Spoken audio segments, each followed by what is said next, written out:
Da, da, da, da, da, da, da, da, da, da. Ladies and gentlemen, boys and girls, hello, hello, hello. Welcome to Friday night. The weekend is here. It is I, Christopher Rausch, and Scott Goyette. Scott Goyette here at the Unfiltered Experience, your place where we have unfiltered experiences, unfiltered conversations designed to move your perspectives, your attitude, and your confidence forward. Ladies and gentlemen, we're ready to go forward. Are you ready to go forward? We're excited to be here tonight, every Friday night, 5 p.m. Pacific Standard Time. Just put it in your calendar, please. That way you can show up and you can be an experience of unfiltered conversations with both myself, Scott, and either ourselves or our guests. And we're excited to have our guests tonight. But first and foremost, what's up, beautiful? You're looking rock star gorgeous tonight. What's going on? Well, as I just told you a second ago, Chris, if you ever wanted to sniff me, now's the time. Because I have a gentle hint of Dolce & Gabbana, just a little. And I use this Italian lemon soap that I bought Kim for her birthday. It's really nice. So I have a lemon zesty smell. My hair, I'm doing it. This is my best right now. I smell good. You smell good. You feel good. You look good. I feel good, man. Isn't that amazing when I mean, not all seriousness, but like when you just like, you got good threads on, you're feeling good. You had a good day, you got a good sleep, and you're like ready to go out and just party and have a good time.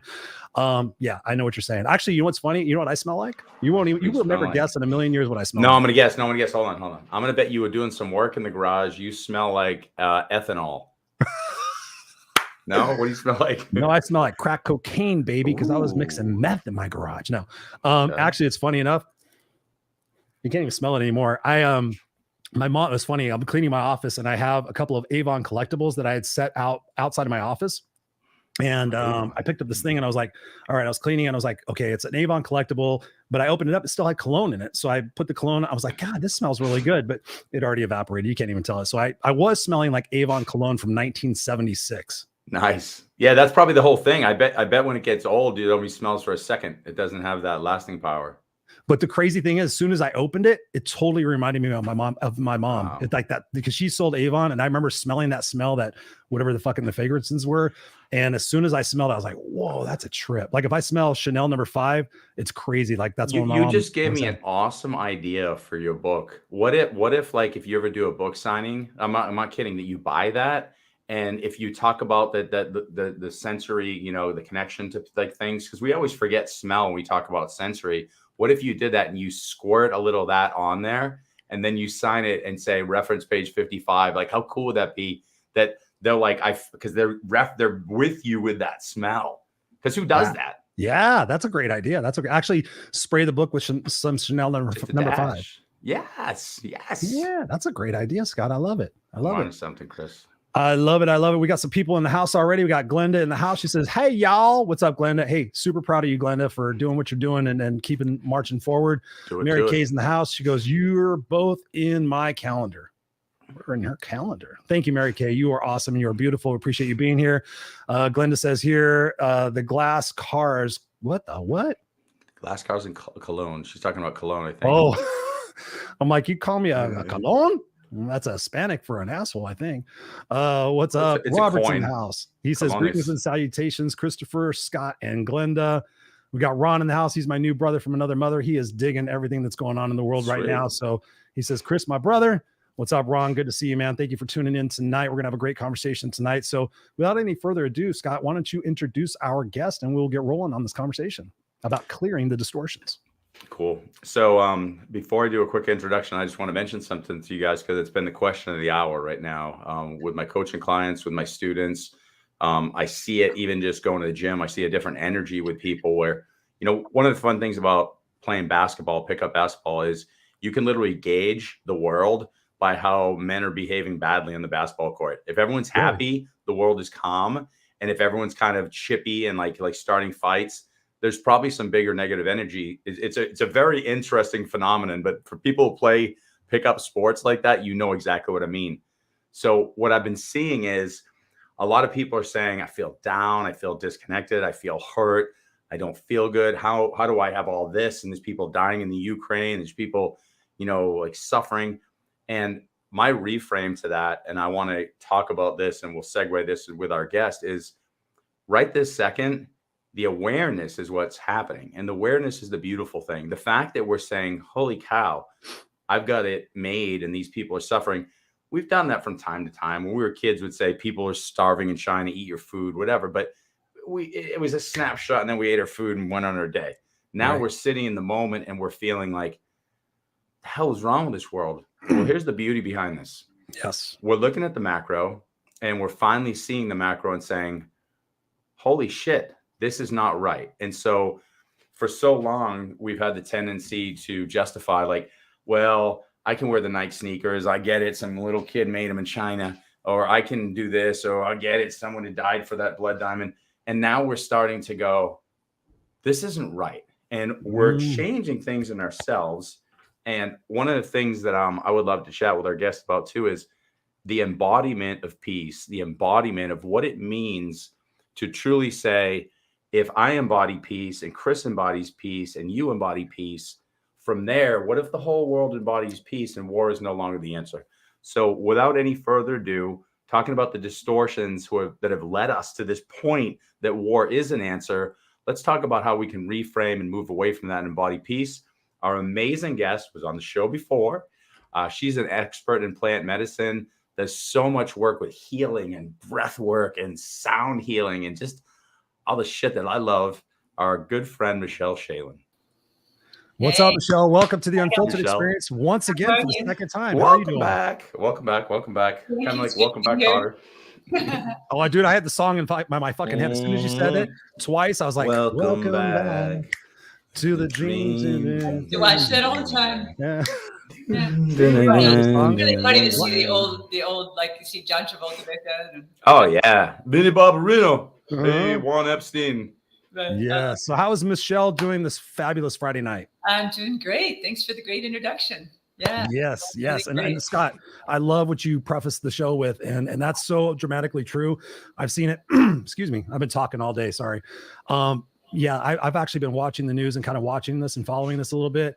Man, it's just heartbreaking. But what's so inspiring is the fact that they're just like, no, bring it, and Savosky, I can't pronounce his name correctly.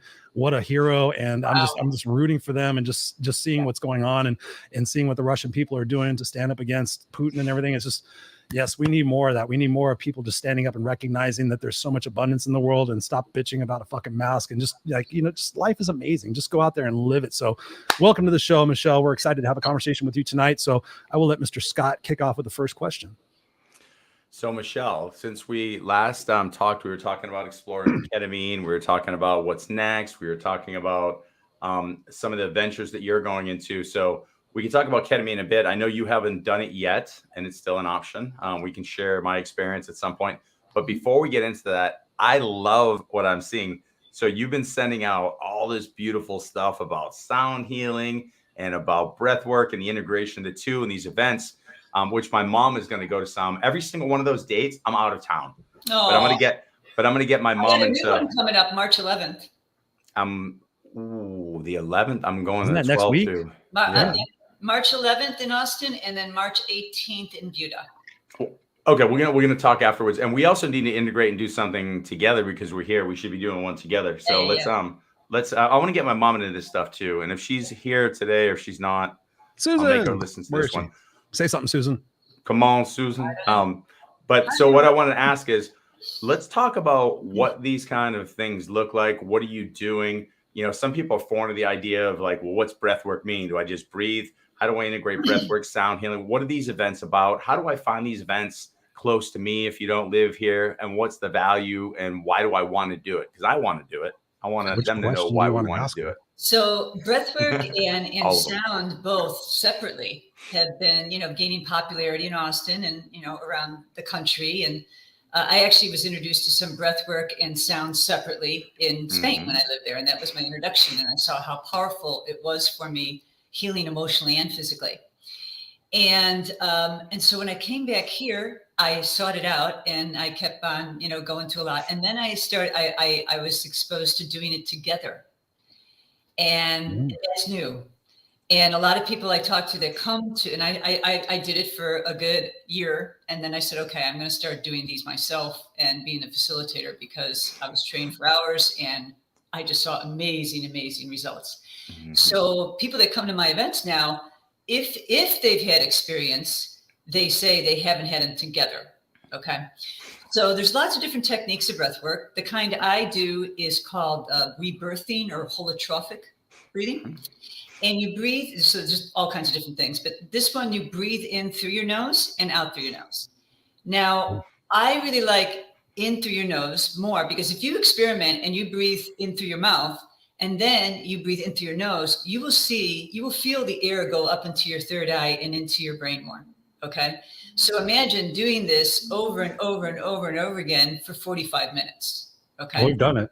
Yeah. We've done it. Yeah. Okay, Been there, done that. Okay. So, and after like going into about 20 minutes, I'll change it up and I'll have them breathe in, hold it, and then make a noise like ah or om, I'll change it up a little bit, but I always take them back to the circular again.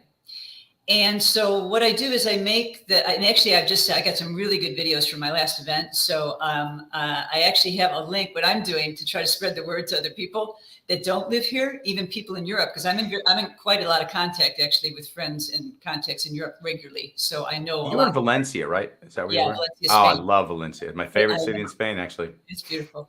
But I know friends there and Europeans. So I've been talking to them all about the what's happening over there. And so that's really interesting to talk directly to Europeans and how they're feeling. So anyway, I just put together a blog with all these videos of the event. And I'm sending this link to people over there and saying, this is amazing healing modalities. I know that they don't have them over there yet. And I said, send this to somebody that you know that's a teacher, yoga studio or something. Contact yoga studios and show them this. Because when they see this, they'll want to do it. And then they'll be the first in their area to do it, because I'm so passionate about spreading the word to people, because it's helped me so much. So when you're breathing all that, you're moving so much energy that emotions are energy and stuff comes up. Okay. There's all kinds of experience people can get. They can get emotions come out, and I encourage them to make noise, to try to yell, whatever they need to do. They're all laying down in a dark room. And I put like LED lighting, and the music's real shamanic music, like you have good workout music that keeps them going. And I coach them throughout, and I keep on, it's okay. Because they need help. It's not easy. And so I keep them going for 45 minutes doing this, and they will experience a lot of energy in their hands, their feet, their other parts of their body, because you get stuck energy. We all have energy stuck in our body. And so this is moving it around all of a sudden. It can be kind of uncomfortable. And I go, okay, you just shake it out, move it around, do what you can, just get back to breathing, where you're at. And if you need to express emotion, get it out, and then get back to the breathing right away. And I always tell them, no one else is paying attention to you. Okay. It's dark. Everybody's got their eyes closed. The music's loud, let it rip, because you're going to get more benefits. And then after 45 minutes, I take them, I relax them, and then it was, like really relaxing music. And then we go into the sound healing. And so we use bongs, excuse me, not bongs. Did you say bongs? Yeah. I did. Well, you can use that. Yeah. Bongs on the Unfiltered experience. Okay, so gongs, you get the vibration, gongs, a big one, and then one that we take around and float around their heads, and hit it. Crystal singing bowls, chimes, ocean wave thing. It sounds like a wave. It's an instrument. Beautiful, beautiful stuff. And then at the very end, I'll take them into a really beautiful meditation. And that's at the end. I actually start them with the meditation before the breathing. And then at the very end, at the sound, I end with a beautiful meditation. And so then we have a sharing, experience afterwards. Now, apart from amazing emotional healing that you can get, letting things out, you're in a very deep meditative state for an hour and a half. And you're in the parasympathetic system. It's a big, big healing boost for your immune system. It's amazing. Okay. And a lot of people, including me, after I did it for a little while, actually the very first time I did it in Spain, I had crazy, but I've had mystical experiences, and so have other people, actually connecting with people that have passed, or your spirit guides or whatever you believe in. You can, because you put yourself into a different state, and you have to be careful when you get up, because you've done it before. You feel like you're drugged or drunk or something a little bit. You're like, whoa, you gotta, you know what I mean? I mean, you can get the experience in these events on a short term, like you would get in a psychedelic drug.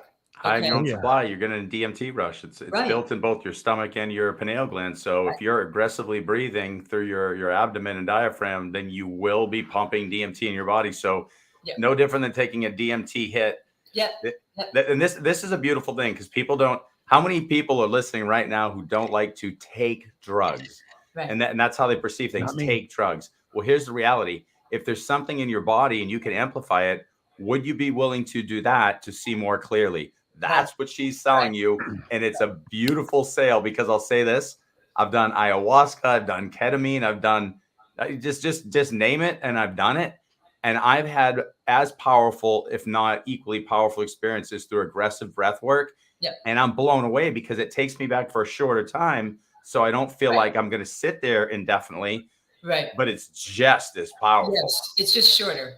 It's just shorter. And it's what I tell people is, okay, you can just go into it. Same thing like when you're doing a psychedelic journey. Okay, you can go into it with an intention, and then you see what you get. It's not guaranteed, but you see what you get, right? Right.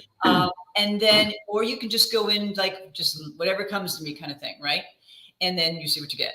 And what I've been really successful, and I suggest this, and some people get really amazing experiences. Like they had presence. The last session we had, one lady she got a lot of emotion out from problems with her ex-husband, and then had this amazing mystic experience with her parents holding her, and they're both passed away. And another woman had an experience with her twin brother who also passed. And I'll tell you, like a short experience I had. So I've got, after practice and creating a really jamming a playlist, I can actually do it by myself for 45 minutes. I don't need the group. I don't need, I can do it on my own for 45 minutes. And I've done that like 4 times now at home. And the one experience I want to say, I was watching my son's dog, who I have a very close relationship. I was his owner for a little bit. And I wonder how he's going to be. Is he going to freak out when I do this? Because I cry or yell sometimes, and the music's going to be loud. And I said, well, if he doesn't like it, he'll just go in the other room, right? So I lay down, and my legs are kind of out a little bit. And within 10 minutes, he comes and sits between my legs, stays the entire time, this little terrier. And at the end, I checked on him. He's like this. Oh, no. And I was like, are you okay, honey? Just like this, like he was drugged. I mean, it was incredible. And I had an experience just about a week ago where I just called out. I've been just releasing more and getting more connected. I'm more receptive to experiences, mystical experiences I've never had before. My mother died 30 years ago. And like just in the last few years, I'm feeling presence, it's incredible. And so I called out different people, my mother-in-law, my father-in-law, my uncle, my mom, and I just said their names. Like, maybe you'll connect with me. Okay. So I just said their names, and that's it. And I started breathing. And then within about 15, 20 minutes, I started thinking of how I felt when I was a child, which was very alone. Okay. And I cried. And this is nothing new. It's just another deep level of healing. You get waves of healing. So I cried, and then I get angry. Like, why did, this happened to me as a child? Not angry at my parents, because I've totally forgiven that whole thing. It's not a problem, but just that it happened. And I was all alone, so young, and I yelled, and then I cried, blah, blah, blah. And then I calmed down, it was like a 10-minute period, maybe. And then this song came on, absolutely beautiful song. And then I felt like an embrace and a presence of, whether it was the people I called out to or spirit guides or whatever, basically telling me, you're never alone. We're always here. We've always been here. It was so beautiful. And it was like this really, sad, angry kind of thing. And then this woof, the roller coaster. Amazing. It truly sounds like a roller coaster. What got you into all this, Michele? I mean, I don't know if we asked this in the previous show, but what got you into this? I can imagine that you're going through life and something must have happened where you're like, I need to seek alternate modalities for me to heal some of the things going on. Talk to us about that journey. Oh, yeah. Well, I was a major workaholic. I exercised and ate good. I was a fitness trainer years ago, and I was a workaholic for many years, and an entrepreneur. I've been in business for, 20 years. And I thought I was taking care of myself, but I was like busy and suppressing a lot of emotions, because that's what I was taught when I was a kid in my culture. And then I married a man like that, and it produced a lot of anxiety, but people didn't talk about that then. Okay. I just didn't know what was wrong with me, and I just exercised like a fiend, to get the energy out. And I had, some whispers from the universe telling me I should slow down in that, but I didn't listen until the universe made me slow down. And I had a back surgery 7 years ago. And to manage pain, to manage physical pain, and to try to be fit by moving slower, I started to get into meditation and yoga, and that changed my world. And right at the same time, I read The Four Agreements, The Power of Now, and just changed my absolute world. And then within 2 years, I had gone off to Spain. But when I went to Spain, I had a ton of emotion going on because I just separated from my then husband of 27 years. Okay. And I was afraid because I was alone when I was a child. When I was with him, I didn't feel alone for the first time in a long time, from the universe kind of thing. And I was, like a lot of people, I stayed in the marriage for longer because I was afraid of being alone. And when I finally made the decision and I said, I'm going to go to Spain to improve my Spanish and have an adventure. And I thought that would be a good distraction kind of thing, because that's how I lived my life, distracting myself. Yeah. And all of a sudden I was faced with my absolute biggest fear was to be alone. And at first I was self-destructive, spending time with men and, partying a lot and stuff like that. And I was really miserable. I mean, I had really good fun times and all that, but I was very alone, very miserable. I didn't understand the language. I was learning it. I felt, I didn't know anybody. And I went through it all alone. And I, like I said, it was a great experience in a lot of ways, but the biggest experience for me was to face that fear and grow through that. And then while I was there, I got hit with the quarantine. Oh, wow. This is recent, that recent. Yes. I got back, I was there for 3.5 years and I got back a year ago. So I was there when the quarantine hit down and a total lockdown. And I was a prisoner in my apartment with no balcony in a yard for 7 weeks. Whoa. Yeah. And so I already was starting to, before that even happened, I go, okay, Michele, you're on a self-destructive path here. You really need to cultivate self-love, stop looking outside of yourself for some man to help you be happy kind of thing, and really hunker down with your meditation practice and get into stuff. Right. So that's when I started getting into it. And really seeing big results. So luckily for me, before that quarantine hit, I actually bought some chocolates with psilocybin in them from a guy in the Netherlands. Nice. And and I already had a little bit of experience around it, right? And I was like, all right, I'm going to I put myself in a bubble. Like I didn't let hardly any negative at all into it, just a little bit of the news because of all the crazy stuff that was going on over here. Other than that, I didn't watch movies. I didn't watch TV series, nothing with violence, nothing disturbing. Only educational about the brain, about subconscious beliefs, everything, just all educational or meditational and healing and raising vibrations and working with energy and all this stuff. And then every Saturday for 5 weeks in a row, I would have a journey of mine. And that would basically amplify my growth. And I would be careful, in how I walked. And I'd make sure I get all my space set up. And I was real safe and everything. I had everything because I was just alone. So yeah, and just did that over. It was just constant. I was alone. I just put myself in a total cocoon and grew like crazy amount. And I remember I said to my friends, I feel like I just came out of a cocoon because I felt so much better. And it was difficult. Don't get me wrong. I mean, I wasn't touching anything living or anything for 7 weeks. I couldn't go outside except for go to the grocery store and come back. That's it. And they were very severe with very expensive fines that they would give you. And the cops had a lot of time on their hands because everything was closed.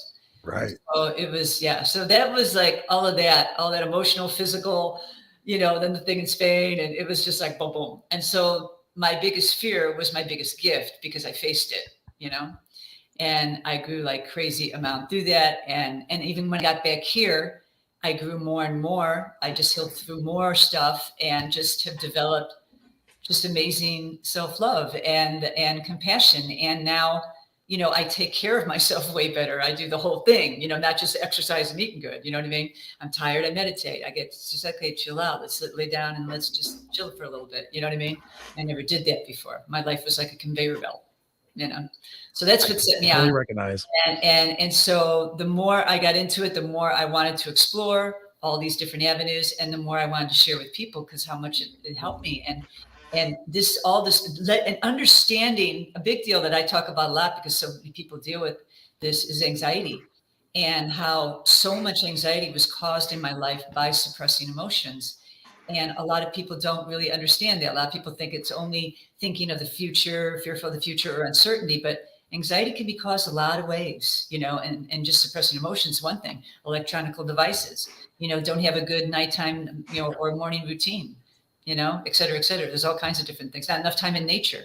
I remember when I was stuck in that apartment for so long with no nature, the last 2 weeks were like really feeling intense for me, anxiety. And I was like, what's different? And then it dawned on me, you haven't been out in nature for so long. So I started listening to nature sounds on YouTube. I had my essential oils. I would like imagine and manifest that I was in nature to help my body feel better. Yeah. I love that. You said one thing that was gold, and I know Chris is going to want to jump in. We got a lot of people interacting, but I want to say one thing real quick. There's always one point in the show that I'm like, I want people to sit and listen to that one point. And you said something beautiful. You were talking about where you were asking for connection from the beyond, and you felt that embrace. And I want to share something real quick with you. We can take some comments from the guests, and then I want you to give your feedback on this. But I realized something. I do a lot of 99% of what I preach. I do. But there's one thing I wasn't fully doing, and I was full of shit. And it's what you just said. I don't really ask for help from beyond. I kind of go, I do it in my meditation, but I don't literally ask. I don't say, I am ready to receive support from those beyond. I've never truly said that. I kind of mumble it, but I didn't own it. I'm just going to tell you something. I'll share it. This is Chris, the first time Chris is going to hear this too. I said that 2 days ago. I said, I want help from beyond, and I'm fully ready to receive it. Like fully releasing everything from myself. Yep. And I'm a person who leans in deep when I do. I'm all in. And I've been having issues with my eyesight. So I'm having trouble reading or whatever. And I've been seeing it as a negative. I'm wondering if it's a transition to something completely different, because I was sitting at the Lifetime pool and I was trying to read my phone and respond to a fellow professor with some stuff, and I couldn't see it. And I put my phone down. And I had the most messed up experience. I looked around and there's woods nearby, and I could see these 8 foot roughly, and I'm guessing like they're 8 foot based on 8 foot tall beings with cloaks just looking at me. And there were 3 beings within the trees, clear as day. You were sober? Yeah, clear as day, dude. Middle of the day. Wow. And I'm literally looking, and I was nervous. And so this is what happened. I went from bad focus, and I just looked up, and I was in like a weird focus. And so in that focus, I'm looking at them, and they were clear as day. And so I'm sitting here, and I'm the person, like, I mean, I'm so transparent. I'll share that. I don't care what somebody thinks about that. I could feel the comfort. And it was one of these like, namaste, all good. Gotcha, bro. We good. And I just kind of didn't try to chase them. I was just like, I hear you. And I just kind of sat back down and looked at the sun, looked back, and now my focus has changed. And I went in, I'm like, cool. And I want to, after we get some of the comments from it, I want to go back to that and talk about the importance of asking. Absolutely. Not saying, God help me, universe help me. Look inside and do the ask from what came before you. Because I was asking the angels, the ancestors, those before me, ask for support. That's what showed up for me. So Chris, you want to go through, because I can't read that well right now. I can only see people in the woods. No, we've got some amazing people in here, and that's a great segue. We got Ron in the house. He goes, "What's up? Hello, Jock." We got Jock in the house. Jock says, "Great to see you, Ron." Ron is all happy about that, and trying to see. I have experienced singing bowl, healing, and meditation. Amazing. Yes, Good Ron. stuff. Thank you for sharing that. Got Patricia in the house. She says Delta and Theta states. Absolutely, Yep. Patricia. Thank you for We being were here, training. sweetheart. We got Robert in the house. And let's see what else we got. Jacqueline says, personally, martial arts are the way to go. Everything for everybody different. It's all what happens. We got to capture this one. Like the hairdo, Scott, reminds me of when I had spiked hair. And I smell like lemons and a hint of I'm doing good here. I wish I could tell you. She's doing really good. I got my sister from another mister. My new friend Diana Manley says here, she goes, amen. Been there as a single lady. Takes a lot of strength to work on yourself. Proud of you. I went through similar times looking for a man to complete. Lots of mistakes. Thank you, Diana, for being here. You are an amazing soul. You got to know that woman. I know her stories. Mark Mawhinney's in the house. Mark Mawhinney, he was just on my Raw and Unscripted show on Tuesday. Thank you, Mark, for being here from New Brunswick, Canada. Awesome, dude. Connect with him if you're a coach. Connect with Mark Mawhinney.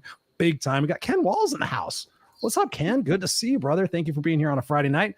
Hope you are awesome and you're healthy and everything's going good with you and your family. Healthy. Robert in the house. We got Lee Height in the house. He's loving the spiritual conversation, I am sure. He says, very cool. We got Diana says, wow. And let's see. Ken says, got some rock stars on the screen. Yes, you do, brother. We're all rock stars in our own right. We're all rock stars. The world's filled with rock stars. We just got to bring our inner rock star out. That's right. Yes. So in thinking about, the situation where we're talking about tonight, Michele, in clearing the distortions, what in your perspective, in your experience, are the distortions? I think that's a great way to just kind of identify, what do you believe in your mind are the distortions that we need to clear? Well, first, before I answer that question, I'd really like to touch on what Scott said. Scott, that's how we met. I asked for help on Facebook. Remember? I know, it's crazy, right? I said, hey, I want to, and in learning to ask for help is something it dawned on me, a year and a half ago, that I was like, you really need to get better at asking for help, because that's a part of taking care of yourself and having self-love too, balance and everything, So I'm proud of you. It really, and you'll see, it helps. It'll help you. It's just balance. It balances you. Yeah. More, And like I said, I think I asked for help. I don't think it's intentional and truly directed. I think I kind of do that. Like, I'm willing to have help. And then I go back to like the old tough guy that I can do this on my own. I'm fine. Nobody can stop me. Yeah. And that's all bullshit. I think it's hard for women too, but it's a different way. Yeah. And when I had an experience actually writing about I had so much disconnected and so much time alone for the last few years, more in my life ever. And I had an experience with a mushroom journey in October, and I got sick and I purged, and all of a sudden all this emotion came out, and it really hit me hard physically. And I asked the people there, please come cuddle with me.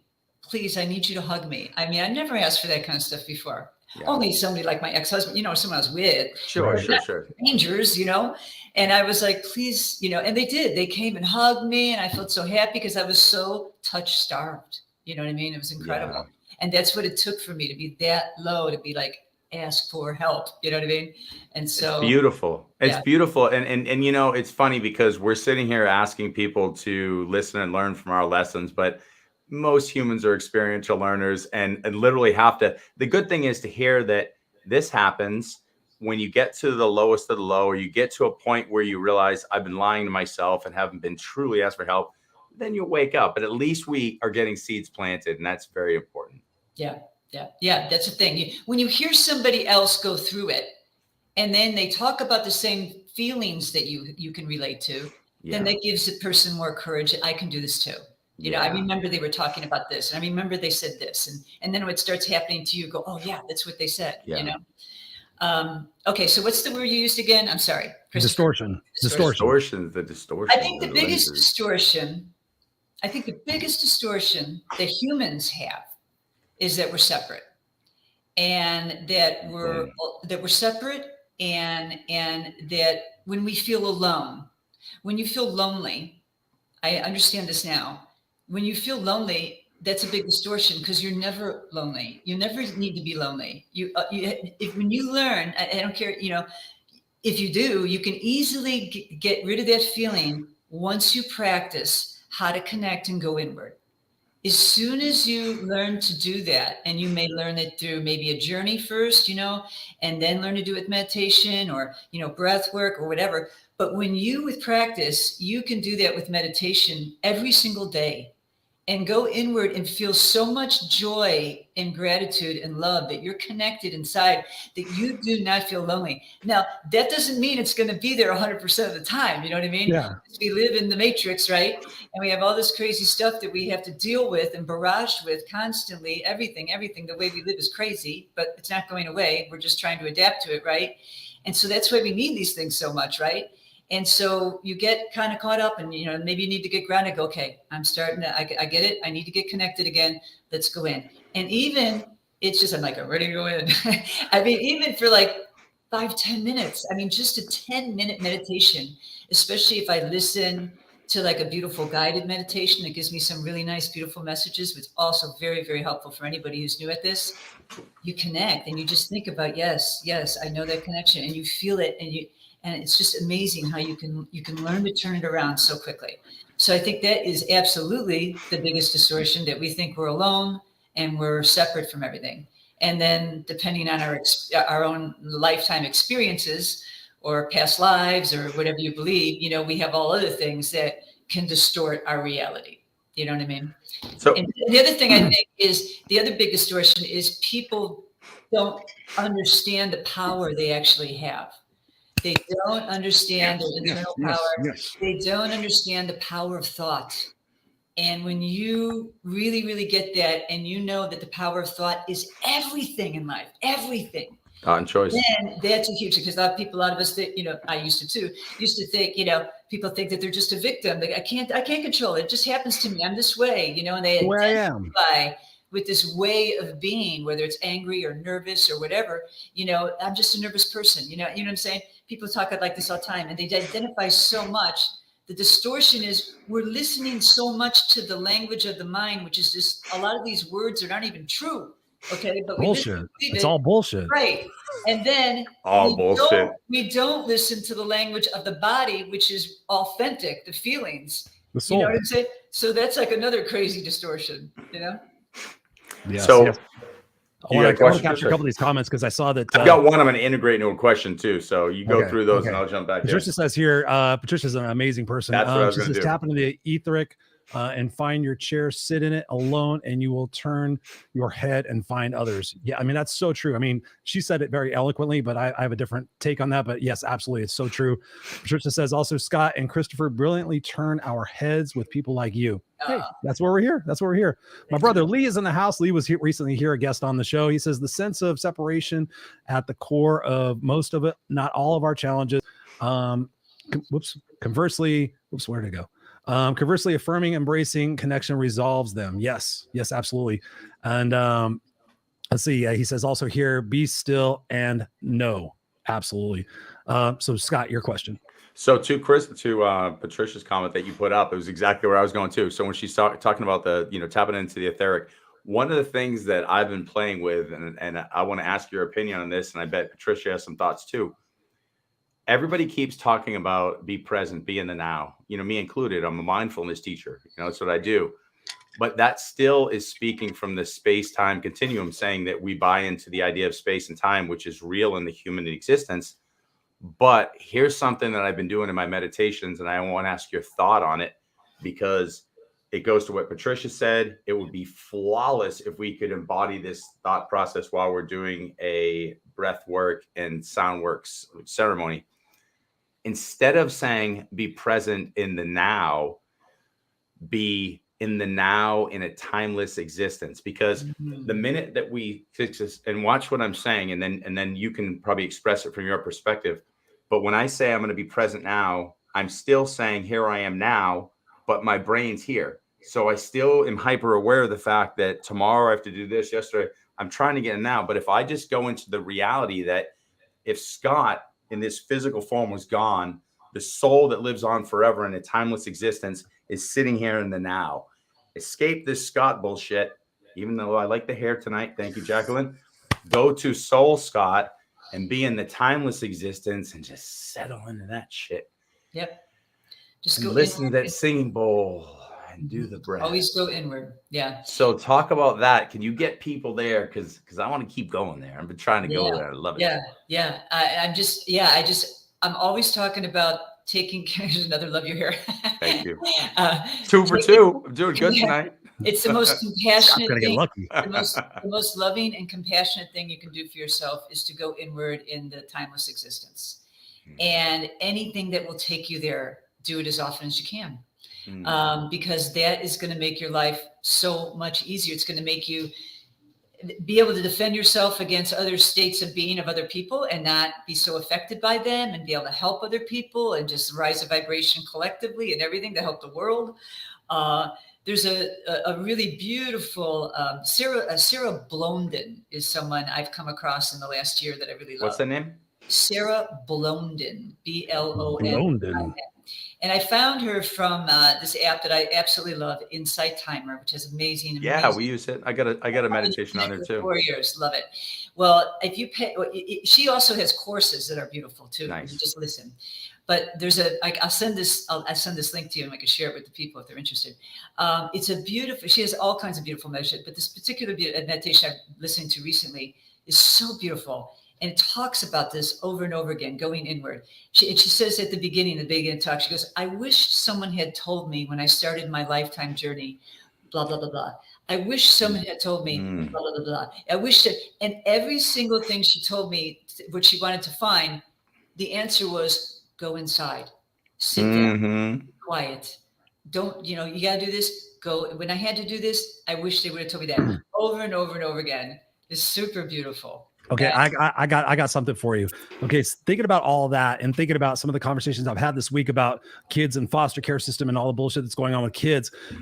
Have you had any experience with doing this with teens, with our young generation, and being able to give them these tools? Because what we're saying here tonight, guys, is the fact that we're not perfect, but what we're doing is we have tools in our toolbox that when we get triggered or something gets us in that cycle, we're able to say, hey, I can go do breath work. Hey, I can go do this. Hey, I can do this.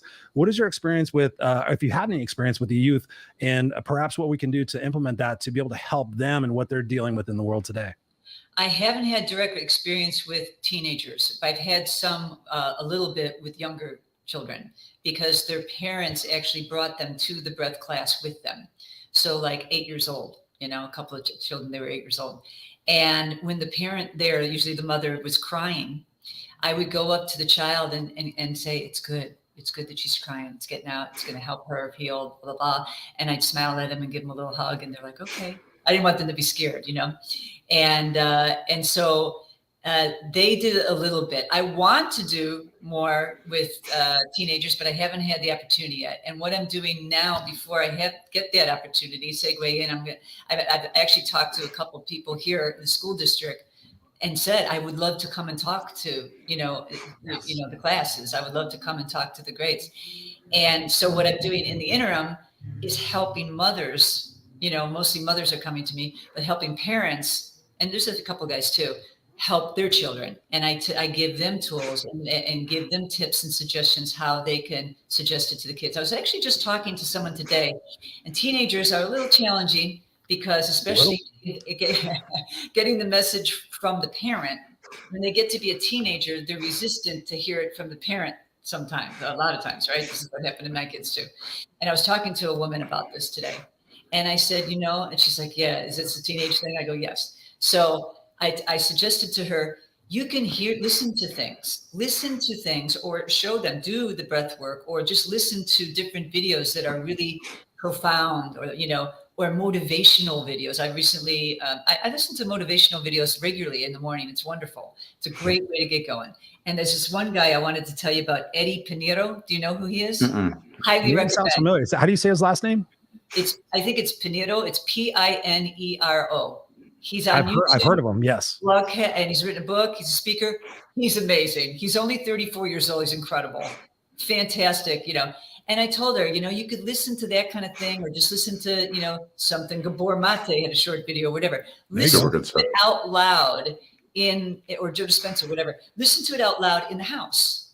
And just after a while, they'll be like, instead of you just saying, you should listen to this, you know what I mean? They are more receptive to that typically. That's brilliant. And Lee had a very good point too. Lee said in his experience that the teens are enthusiastic and they embrace this, and he's on point. But the caveat to that is exactly what you said. So the parents, here's the deal. Like my daughter, like if she were to speak to you, she'd be like, Dad's brilliant. He does all these things. She'll have nothing but good things to say. But if I speak it directly to her and say, you should listen to this, the should ends and the blah, blah, blah, blah. But here's the interesting thing. I caught her listening to podcasts, and they're self-help podcasts. They're not of my choosing, but then I listen. I go, oh, this is cool. Can I listen to it with you? And so then I started listening to it with her going, but does that make sense? Like, tell me how that, like, would that work? Would that really work? I want to know if that would work. So we started having a conversation on her terms. Yes. And then I said, who's another guy you might check out? And guess what? She's listening to a Gabor Mate. She's 15. Right. but you've got to lean in, and then she'll ask questions and go, well, why doesn't this work? And then she's coming to me. I spun this fast. Now she's coming to me as an authority. And then I spin it back to her and I go, but I wouldn't understand that because you're 15. What's your perspective? And now we're having these high level conversations that she brings to me. But it's exactly what you said. I can talk it and preach it and listen to it, but I never spoke it to her. She's like, Dad, why don't you tell me this stuff? I'm like, well, you're your own person. You're smart. Meanwhile, what it is I know damn well if I say it, you're going to tell me I'm an idiot. Right. Because I've been there and I told my parents they're idiots. So I know. I made the mistake of doing it with my kids. Yeah, this is good. And they're like, you know. And then same thing. My daughter, who's older than your daughter, she's 29, but a few years ago, she started listening to podcasts exactly the same thing. And and my son was like, yeah, you know about this thing, the flight and fight thing, you know? Yeah. No. What's that? Amygdala? Is that a character in Star Wars? Yeah. So it's beautiful. And yes, they do. You know, like one of your listeners said in his experience that the teenagers loved it, embraced it. Yes, they want it. Yes, they need it. Yes, they absolutely need it. They're so stressed out. I actually have an online conversation. I've had this conversation before, but I have one coming up on a Meetup Zoom in a couple of weeks. And I think it's next week. And it talks about internet addiction and what it's doing to our society and what it's doing to us. And the kids it's even way more severe for them. And there's amazing, like off the charts temper tantrums, like totally melting, a total meltdown with these toddlers because they can't get their iPad. You know, it's really severe stuff. And the teenagers are suffering a lot and they really need our help. And we're just scratching the surface of what's happening. And the ones that really know are parents that are dealing with it and of that age and teachers that have been teaching for years. Like teachers that have been teaching for 20, 30 years. They're just like, oh my God, the difference that they see in kids. Well, I see that because I've been teaching 16 years for college kids. So I see them, I'm teaching the freshmen and sophomores. So I'm watching them walk out and I see, I mean, I could bore you with the details, but there's a big difference in the full behavior. And now the kids are addicted to the Zoom classes and they don't know how to communicate anymore. And I shouldn't say that. They're amazing. They're amazing. But think of this. If you don't talk to somebody while you're learning to be a healthy communicator and right in the process of it, and you're not efficient at it yet, and then you're like not doing it for 2 years and you're thrown back in, they're horrified. So I'm real fun and gentle. So I bring them back around.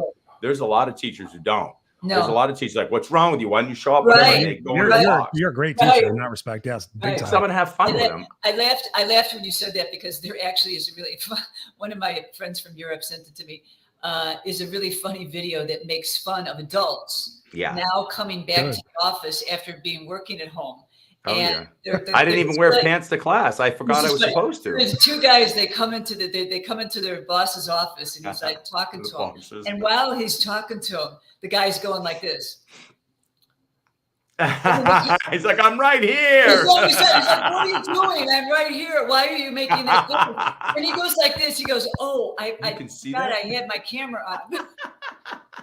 And then the other guy comes in with his pajamas. And he's like, why aren't you dressed? He's like, oh, I forgot. Shit.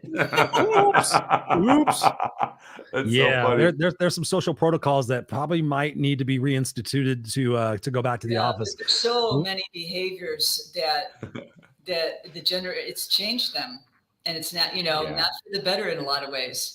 You know what I mean? Everything's an opportunity. Like I even tell my students, like I say, listen, what are we here in a business class for? The more problems that we see in the world that are perceived problems provide an opportunity for a solution, and that's how business exists. So your entrepreneurial spirit and your spirit to change the world for the better should be on fire. You shouldn't be saying, there's an old story an MBA professor said to us. There were two salespeople and they get on a plane and they fly to this island and they get to the island, and in the island, there's like 10,000 people, whatever, and none of them have shoes, and they're shoe salesmen. One guy goes, holy shit, gold mine. And the other guy gets on the plane and he goes, they don't wear shoes here. This is stupid. And that's exactly what happens in life right now, people going, there's so many problems. The world's doomed. And the critical thinker is going, there's so many problems. The world is ripe for growth and change and solution. and it's never been better. You know, it's so interesting that you said that, because I was having a conversation with someone today, someone in Spain, and they were talking about the history of the EU and a lot of the countries in Spain being too dependent on Russia for gas. Sure. And apparently because of the pipeline and the connection with Germany, you know, and what's going on, we were talking about, well, I said, this is an amazing, innovative opportunity for a company, whether it's outside of Germany or not, to work really hard and get going on something that's going to produce heat for next winter. Instead of if they however it is, they might not be able to use the gas from Russia. You know, we don't know what, you know what I'm saying?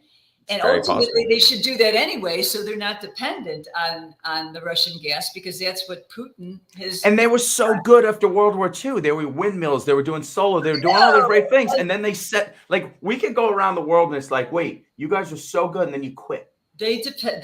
But we've all done it. Yes. Every country's done it. Like there's a victory story that spins into totally. We just got complacent and lazy, and look where we are now. Yep. Let's all keep moving forward and embrace the growth and all that. It happens. It happens. Wow, this has been crazy. I knew this conversation was going to go a long time. It's already been 50 minutes, almost nearly an hour.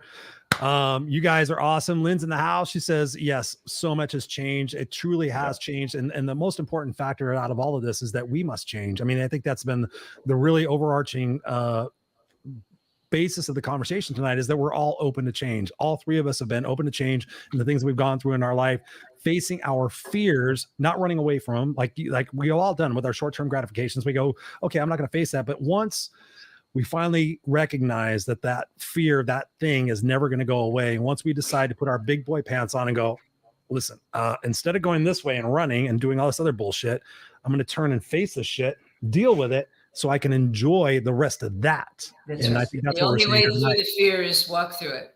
Get in it, lean into it. Yeah, absolutely. And you get amazing growth on the other end.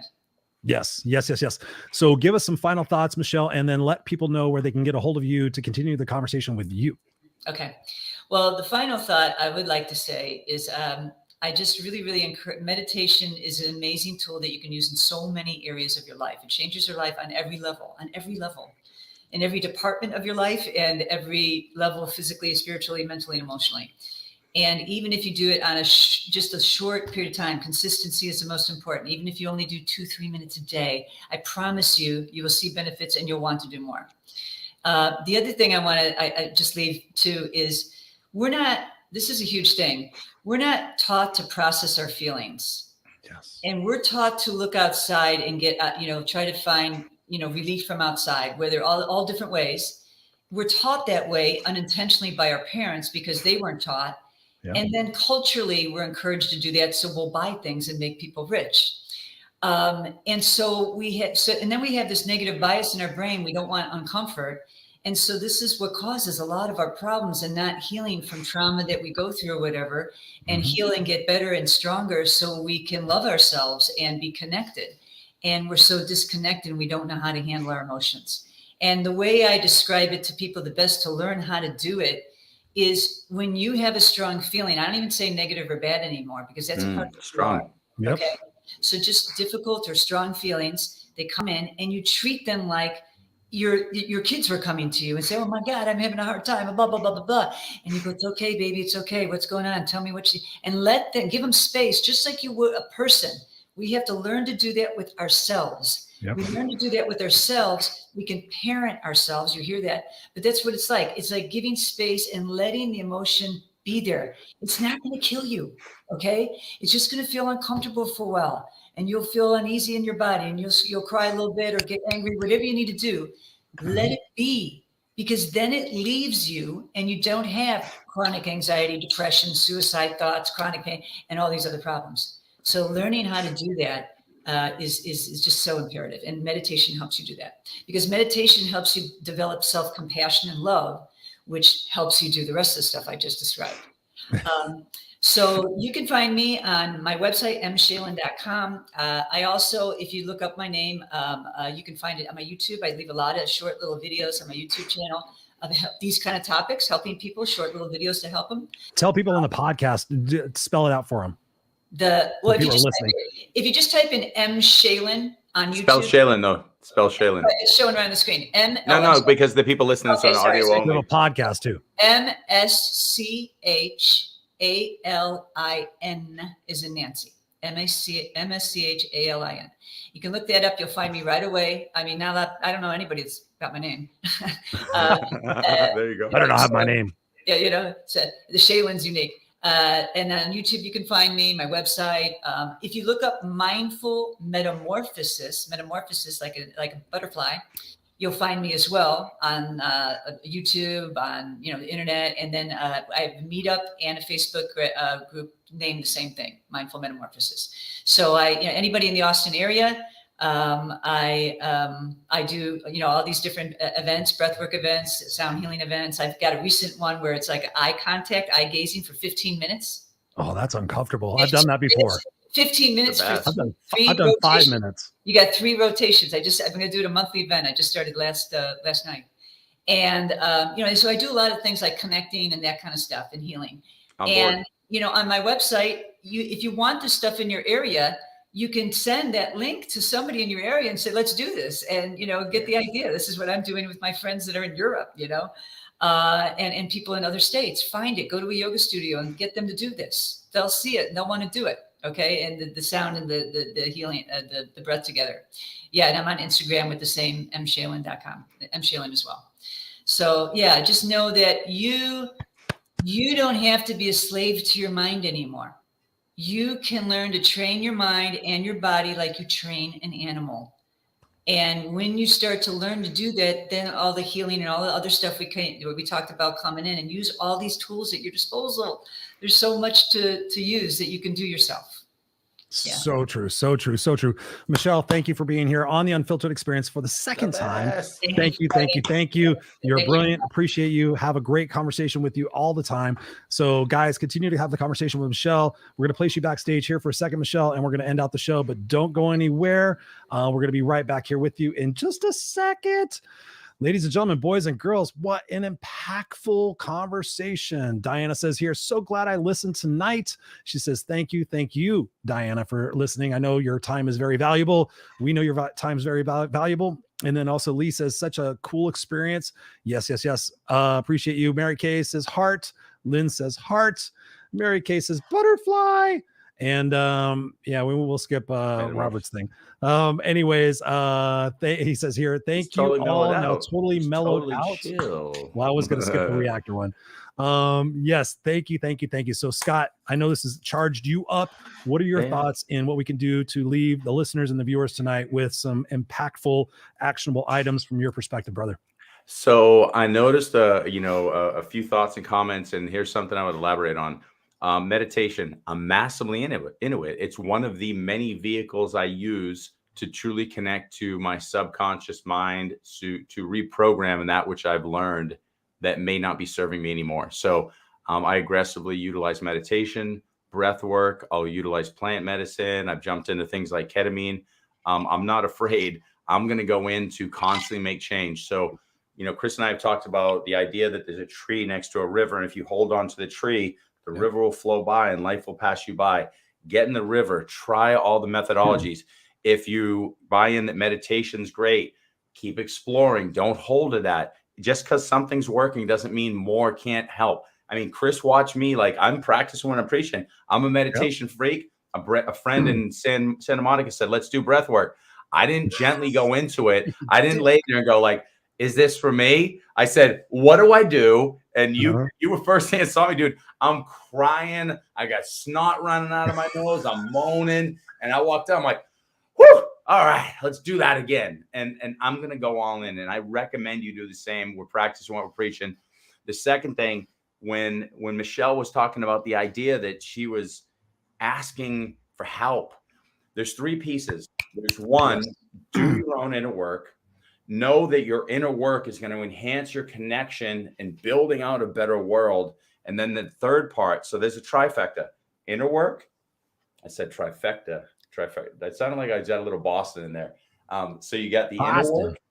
you got the connection, and then the missing variable, which I just realized tonight, and is really, you've got your inner work, but part of your inner work is asking for that which you cannot do on your own.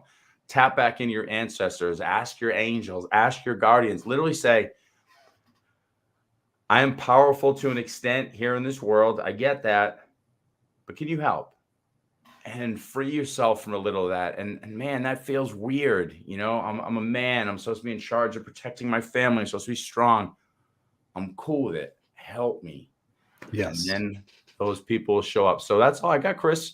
That's all I can give you. I love that. What do you got? I love that. I love that. Lee says here, breath work and rebirthing are amazing. Yes, I know you've experienced that, Lee. Thank you. Thank you for sharing that. For me, honestly, I think that you just keyed in on that.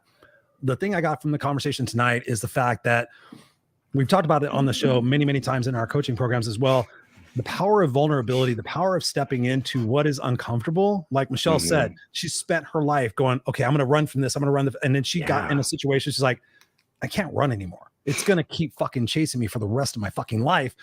And we all have that situation in our life, every single one of us, ladies and gentlemen. So we have that choice to be able to sit there and say, okay, I'm going to continue running, hoping, wishing, and praying that someday, put that on a fucking calendar, ladies and gentlemen, someday I'm going to get better. Or you stop and go, wow, I've been doing this for a long fucking time. I'm kind of tired. I'm kind of tired of dealing with this. So what is it? What am I supposed to learn from it? I mean, that's the thing I look at it from, you, Scott, is like, what am I supposed to learn from this? What am I supposed to gain from this? And then more importantly, what am I going to do with this information? How can I help other people and advance the human race, advance everything else, and help other people go through that? That's why we do the show. That's exactly why we do the show. We bring guests on to further our own growth and the growth of the people that are watching and listening. For me, it's about face your fears. Take these opportunities, ladies and gentlemen, to say, okay, I'm not going to do this anymore. I am done. I'm sick and tired of being sick and tired. I'm going to do this. I'm going to live my life. I'm not going to exist in my life. I'm not going to settle for mediocrity. I'm going to go for it. And whatever it is that I got to do, because there's so many modalities out there. She talked about psilocybin. I mean, there's so many different modalities. You've done ketamine. I mean, I've done all different things. There's a lot of modalities out there, and it's not going to be perfect, ladies and gentlemen. It's not. And it's not going to be easy. It's not. But guess what? Listen to me. It's going to be worth it. It's going to be worth it. I promise you. I promise you. He's right. That guy's right. It will be. You see the pointed the right way. You see that? Yes. That was solid. Yeah, sounds fucking good. Ron says here, face your demons head on. Yes, I know.